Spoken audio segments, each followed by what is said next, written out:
What's your greatest fear about the future if, for example, Parliament did manage to remove you? What does that mean for Indonesia? Well, I never entertained that idea. I know precisely that the parliament will fail. Trying to make me step down from the presidency is very dangerous for the democratization process we have. Ya, berikut tadi adalah cuplikan dari wawancara oleh Journeyman Pictures, media asal Australia yang mewawancarai mantan Presiden Abdurrahman Wahid pada tahun 2001 pasca pemakzulan beliau. Selanjutnya, untuk mengetahui lebih lanjut mengenai konfigurasi politik dan juga produk hukum yang terjadi pada masa pemerintahan Abdurrahman Wahid atau sering disapa oleh Gus Dur, perkenankan saya untuk membahas lebih detail dalam presentasi ini. Assalamualaikum warahmatullahi wabarakatuh. Perkenalkan, nama saya Raffi Hadi Rahman, NIM 81114191143. Pada kesempatan kali ini saya akan menjelaskan mengenai politik hukum yang terjadi pada era pemerintahan Presiden Abdurrahman Wahid. Selanjutnya, ya, benar sekali.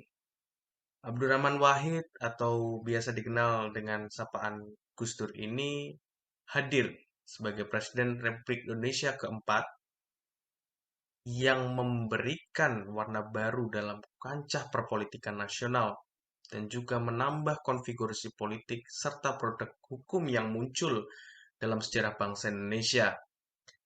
Hal ini dibuktikan bahwasannya Presiden Abdurrahman Wahid atau kerap kali disapa Gus Dur ini memiliki latar belakang sebagai seorang ulama yang mampu dan muncul ke permukaan politik Indonesia sehingga menjadi orang nomor satu di Republik ini. Dalam tulisan yang penulis utarakan akan membahas mengenai aspek yang akan dihasilkan mulai dari konfigurasi politik, kemudian hingga produk hukum yang ada dan hadir pada era Gus Dur ini.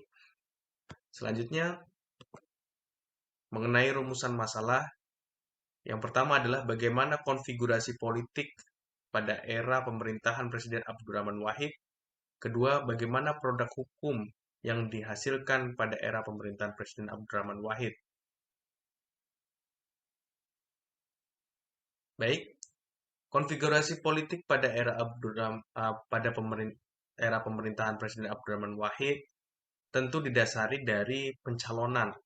Pencalonan Gus Dur sebagai Presiden Republik Indonesia dilatar belakangi dengan kuatnya ia sebagai tokoh Islam yang sangat memiliki pengaruh yang kuat, memiliki jiwa yang nasionalis, memiliki pandangan yang visioner, sikap yang bijak, dan pola pikir yang sangat rasional. Dan ini mempengaruhi kebijakan-kebijakan yang akan ditentukan sebagai penentu nasib bangsa ke depannya. Dikenal juga sebagai Bapak Toleran, ia sangat peduli dengan susunan bangsa Indonesia yang sangat beragam, terdiri atas berbagai ras, suku, antar golongan, yang ia sehingga ia dikenal sebagai pribadi yang dapat diterima oleh semua kalangan, terutama dalam hal toleransi beragama. Dia sangat menyadari ancaman paling berbahaya bagi persatuan bangsa Indonesia adalah bentuk konflik dari agama, kemudian ras, kemudian suku, antar golongan. Nah, dalam hal ini Gus Dur bekerja keras untuk menciptakan bagaimana hubungan yang baik antara uh, suku tersebut, suku antar suku, kemudian agama antar agama, dan juga antar golongan ataupun antar ras. Nah, pasca jatuhnya rezim Orde Baru pada tahun 1998, Indonesia terancam disintegrasi kedaulatan negara. Bentrokan meletus di beberapa daerah dan ancaman separatis semakin nyata. Menghadapi situasi ini, Abdurrahman Wahid mengambil pendekatan moderat ke daerah yang porak-poranda. Mengambil pendekatan moderat ke daerah yang porak-poranda tersebut seperti menyelesaikan konflik Aceh secara damai dan menetralisir Irian Jaya dengan mendorong penggunaan nama Papua. Selain upaya perdamaian dalam NKRI, Abdurrahman Wahid dikenal sebagai pelopor reformasi militer untuk melepaskan diri dari ruang politik. Kemudian juga ada di bidang kebinekaan, Abdurrahman Wahid adalah Bapak Tionghoa Indonesia. Ia adalah tokoh nasional yang berani memperjuangkan hak yang sama sebagai warga negara bagi masyarakat Tionghoa. Pada tanggal 10 Maret 2004, beberapa selebriti Tionghoa di Semarang menganugerahkan Abdurrahman Wahid sebagai Bapak orang Tionghoa. Hal ini tidak terlepas dari jasa Abdurrahman Wahid. Pada tahun baru Imlek menjadi hari libur pilihan dan kemudian diperingati sebagai hari nasional, dan ini menjadi hari libur nasional juga.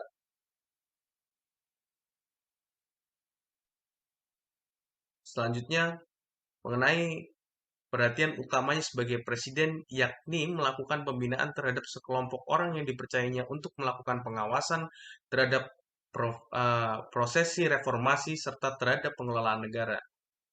Nah, hal ini juga ditengarai dengan langkah beliau, yakni menghapus dua departemen, yakni Departemen Penerangan dan Departemen Sosial. Alasan Gus Dur menghapus Departemen Penerangan adalah departemen ini memiliki banyak kerugian apabila dibandingkan dengan manfaatnya. Menimbang departemen itu juga melakukan pendekatan secara otoriter terhadap reformasi yang beredar serta mengekang kebebasan pers yang ada dalam lingkup nasional. Dan juga mengapa Gus Dur juga melakukan melakukan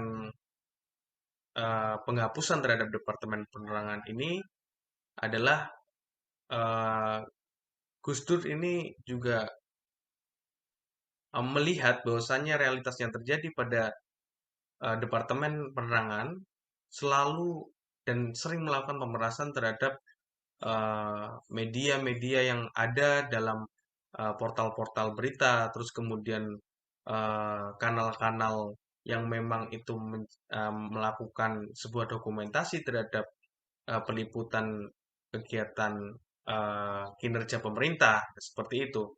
Kemudian juga alasan mengapa Departemen Sosial juga ikut dibubarkan karena Departemen Sosial ini eh, menjadi sarang merebaknya em, praktik dalam korupsi dan juga pemerasan. Karena kita tahu bahwasannya Departemen Sosial ini adalah departemen yang memang sangat strategis karena berkenan langsung dengan masyarakat dan juga pemberian APBN yang pada saat itu difokuskan untuk pemerataan sosial itu langsung diberikan secara langsung oleh Departemen Sosial. Nah, ini yang mendasari bahwasannya Departemen Sosial ini banyak ditemukan kejadian-kejadian korupsi dan juga suap ataupun pemerasan pada bantuan-bantuan sosial yang akan diberikan kepada masyarakat seperti itu. Selanjutnya, adapun produk hukum era pemerintahan Presiden Abdurrahman Wahid. Nah, pada era Gus Dur ini banyak produk hukum yang dihasilkan sejak masa pasca era Orde Baru. Di antaranya TAP MPR, terus kemudian amandemen Undang-Undang Dasar 1945, terus kemudian perubahan undang-undang, dan juga penerbitan keputusan Presiden dan juga Impres. Nah, yang paling menjadi sorotan adalah di sini Presiden Abdurrahman Wahid membentuk institusi perlindungan hak asasi manusia. Nah, Gus Dur ini membentuk institusi perlindungan hak asasi manusia. Institusi tersebut diantaranya adalah Komite Aksi Nasional Penghapusan Bentuk-Bentuk Pekerjaan Terburuk untuk Anak dan juga Komisi Ombudsman Nasional yang memiliki wewenang dalam mengawasi pelaksanaan pelayanan umum yang diselenggarakan oleh lembaga negara dan pemerintahan kepada masyarakat yang diharapkan adanya perlindungan hak masyarakat dalam mendapatkan pelayanan umum. Nah, kemudian ada pula pembentukan Pengadilan Hak Asasi Manusia. Target utama penyelesaiannya dalam hal ini, Gus Dur menargetkan adalah Pengadilan HAM ini menyelesaikan kasus karena Pengadilan HAM ini bentuknya bukan tetap, namun Pengadilan HAM ini masih bersifat ad hoc. Nah, Gus Dur di sini memfokuskan untuk menyelesaikan kasus yang ada di Timur Timur dan juga Tanjung Priok seperti itu.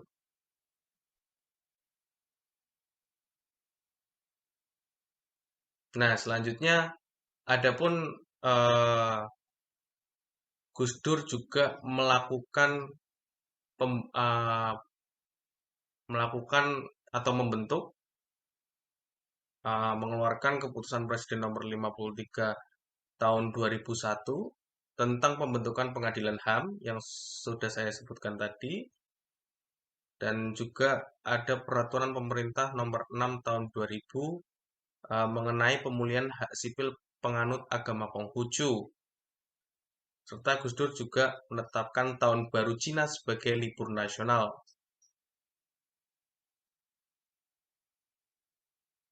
Nah, selanjutnya mengenai Dekrit 23 Juli tahun 2001.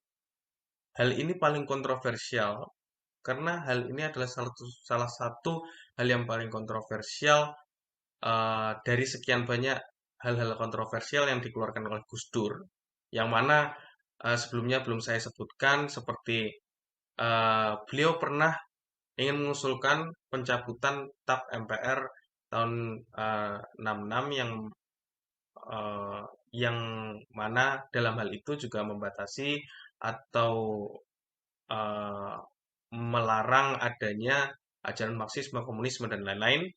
Nah, di situ Presiden Gus Dur ingin mencabut TAP MPR tersebut, namun ditolak dan akhirnya Gus Dur mengurungkan niat untuk mencabut hal itu. Nah, dalam hal ini Dekret 23 Juli 2001 ini menjadi hal yang paling kontroversial. Nah, isi dekret ini adalah satu, membekukan Majelis Permusyawaratan Rakyat dan Dewan Perwakilan Rakyat, dua, mengembalikan kedaulatan ke tangan rakyat dan mengambil tindakan serta menyusun badan yang diperlukan untuk menyelesaikan pemilu dalam waktu 1 tahun, tiga, menyelamatkan gerakan reformasi dari unsur-unsur Orde Baru dengan membekukan Partai Golongan Karya sambil menunggu keputusan Mahkamah Agung. Untuk itu, kami memerintahkan seluruh jajaran TNI dan Polri untuk mengamankan langkah penyelamatan negara kesatuan Republik Indonesia dan menyerukan kepada seluruh rakyat Indonesia untuk tetap tenang serta menjalankan kehidupan sosial ekonomi seperti biasa. Nah, selanjutnya dekret ini menjadi suatu hal yang sangat kontroversial karena hal ini eh, mengarah kepada DPR, MPR dan juga DPD yang turut turut mengomentari hal ini. Alhasil Dekret 23 Juli 2001 ini tak mendapat dukungan sehingga Gus Dur dimakzulkan pada 23 Juli tahun 2001 dalam sidang istimewa MPR yang kemudian digantikan Megawati sebagai presiden. Nah, kesimpulannya adalah ya kita tahu hadirnya Presiden Republik Indonesia keempat, Kiai Haji Abdurrahman Wahid dalam perpolitikan nasional menambah warna baru dalam konfigurasi politik dan produk hukum yang muncul dalam sejarah bangsa Indonesia. Pencalonan Gus Dur sebagai Presiden Republik Indonesia dilatar belakangi dengan dikuatkannya ia sebagai tokoh Islam yang sangat memiliki pengaruh yang kuat. Abdurrahman Wahid kerap melontarkan pernyataan yang kontroversial. Walaupun hingga pada akhirnya ia dimakzulkan pada 23 Juli 2001, namun dinamika pemerintahnya telah mewarnai konfigurasi politik dan periode hukum di Indonesia. Konfigurasi politik yang dihasilkan berdasarkan dinamika pemerintahnya bercirikan demokratis. Bahkan Gus Dur disebut sebagai bapak pluralisme Indonesia. Tak hanya itu, Gus Dur juga mengeluarkan peraturan pemerintah nomor 6 tahun 2000 mengenai pemulihan hak sipil penganut agama Konghucu, serta Gus Dur juga menetapkan Tahun Baru Cina sebagai libur nasional. Nah, begitu pula dengan produk hukum yang dihasilkan, yakni bersifat responsif, di mana Gus Dur membentuk institusi perlindungan hak asasi manusia. Institusi tersebut terdiri atas Komite Aksi Nasional Penghapusan Bentuk-bentuk Pekerjaan Terburuk untuk Anak dan juga Komisi Ombudsman Nasional.